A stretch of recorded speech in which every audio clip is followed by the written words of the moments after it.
اعوذ باللہ من الشیطان الرجیم بسم اللہ الرحمن الرحیم شاہد اللہ انہ لا الہ الا ہوا والملائکۃ واولو العلم قائما بالقسط لا الہ الا هو العزیز الحکیم ان الدین عند اللہ الاسلام وما اختلف الذین اوتوا الکتاب الا من بعد ما جاءهم العلم بغیا بینہم ومن یکفر بآیات اللہ فإن اللہ سریع الحساب فَإِنْ حَاجُّوكَ فَقُلْ أَسْلَمْتُ وَجْهِيَ لِلَّهِ وَمَنِ اتَّبَعَنِي وَقُلْ لِلَّذِينَ أُوتُوا الْكِتَابَ وَالْأُمِّيِّينَ أَأَسْلَمْتُمْ فَإِنْ أَسْلَمُوا فَقَدِ اهْتَدَوْا وَإِنْ تَوَلَّوْا فَإِنَّمَا عَلَيْكَ الْبَلَاغُ واللہ بصیر بالعباد۔ اللہ نے گواہی دی ہے کہ اس کے سوا کوئی معبود نہیں۔ فرشتوں اور اہل علم نے بھی گواہی دی ہے۔ درآں حالانکہ وہ انصاف کے ساتھ قائم ہے، اس کے سوا کوئی معبود نہیں، وہ غالب ہے، وہ خوب حکمت والا ہے۔ بے شک اللہ کے نزدیک دین صرف اسلام ہے، اور اہل کتاب نے صحیح علم آ جانے کے بعد صرف اس لیے اختلاف کیا کہ وہ باہم ضد اور حسد رکھتے تھے۔ اور جو کوئی اللہ کی آیات کا انکار کرتا ہے تو بے شک اللہ جلد حساب لینے والا ہے۔ اے نبی صلی اللہ علیہ وآلہ وسلم، پھر اگر وہ آپ سے جھگڑا کریں تو کہہ دیجئے میں نے اپنا سر اللہ کے آگے جھکا دیا ہے اور میری اتباع کرنے والوں نے بھی۔ اور ان اہل کتاب اور ان پڑھ لوگوں سے پوچھیں کیا تم اسلام لاتے ہو؟ پھر اگر وہ اسلام قبول کر لیں تو وہ ہدایت پا گئے، اور اگر منہ موڑیں تو آپ کے ذمے صرف پیغام پہنچانا ہے، اور اللہ اپنے بندوں کو خوب دیکھ رہا ہے۔ اللہ تعالیٰ نے شہادت دی ہے اور اللہ ہی کافی شاہد ہے، اور وہ شہادت دینے والوں میں سب سے سچا، سب سے عادل اور سب سے زیادہ سچی بات فرمانے والا ہے۔ اللہ اس بات کی گواہی دیتا ہے کہ اس کے سوا کوئی معبود نہیں، وہ تمام مخلوقات کے لیے الوہیت میں مترادف ہیں۔ تمام اس کے بندے مخلوق اور اس کے محتاج ہیں، جبکہ وہ سب سے بے نیاز، جیسا کہ اللہ تعالیٰ نے فرمایا سورہ نساء میں۔ لیکن اللہ نے جو کتاب آپ پر نازل کی ہے اس کی نسبت اللہ گواہی دیتا ہے۔ پھر اللہ تعالیٰ نے فرشتوں اور صاحب علم کی گواہی کو بھی اپنی گواہی کے ساتھ ہی ملایا اور فرمایا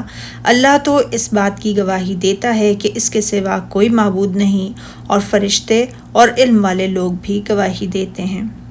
اس مقام پر علماء کی یہ ایک عظیم خصوصیت ہے۔ اور اللہ انصاف کے ساتھ قائم ہے، یعنی وہ تمام احوال میں اسی طرح ہے، اس کے سوا کوئی لائق عبادت نہیں۔ یہ سابقہ بات کی تاکید ہے۔ وہ نہایت غالب خوب حکمت والا ہے، یعنی وہ اس قدر غالب ہے کہ عظمت و کبریائی میں اس کے جناب کا مقابلہ نہیں کیا جا سکتا۔ وہ اپنے تمام اقوال و افعال اور شرع و قدرت میں حکمت والا ہے۔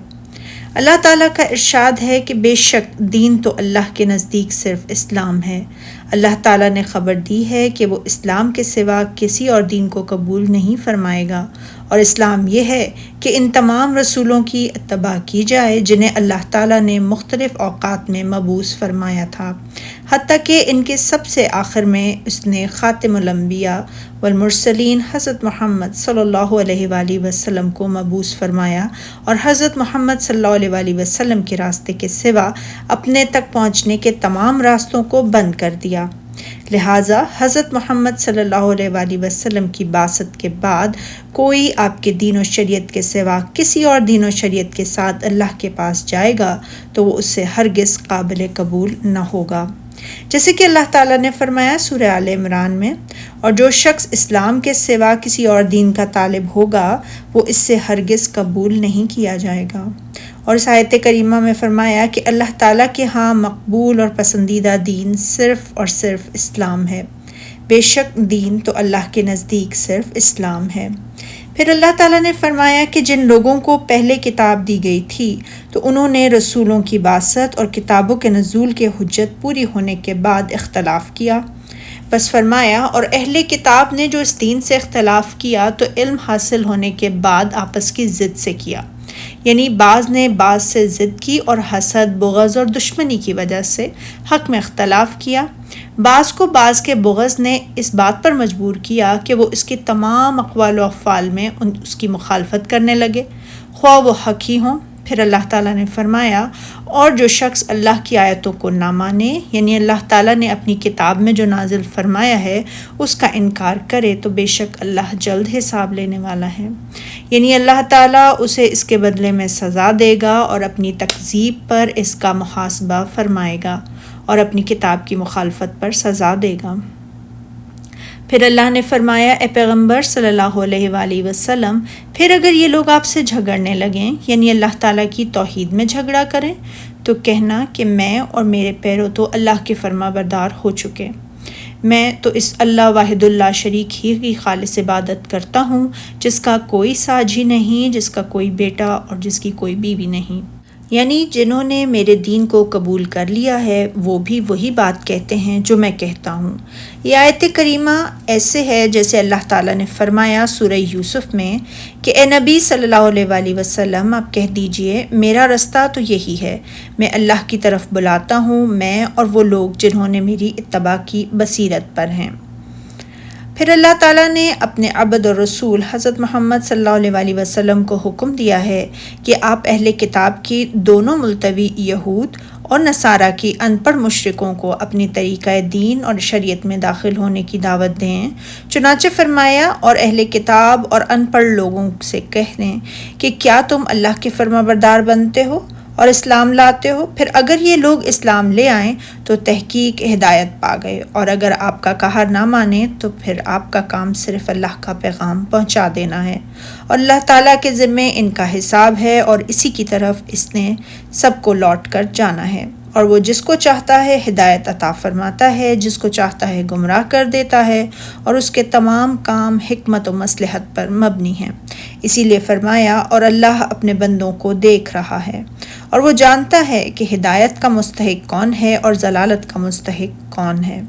اور اس کی شان یہ ہے۔ سورہ انبیاء میں ارشاد فرمایا وہ جو کام کرتا ہے اس کی بابت اس سے پرسش نہیں ہوگی، اور جو کام یہ لوگ کرتے ہیں اس کی ان سے پرسش ہوگی، اور یہ بھی اسی کی حکمت و رحمت کا تقاضا ہے۔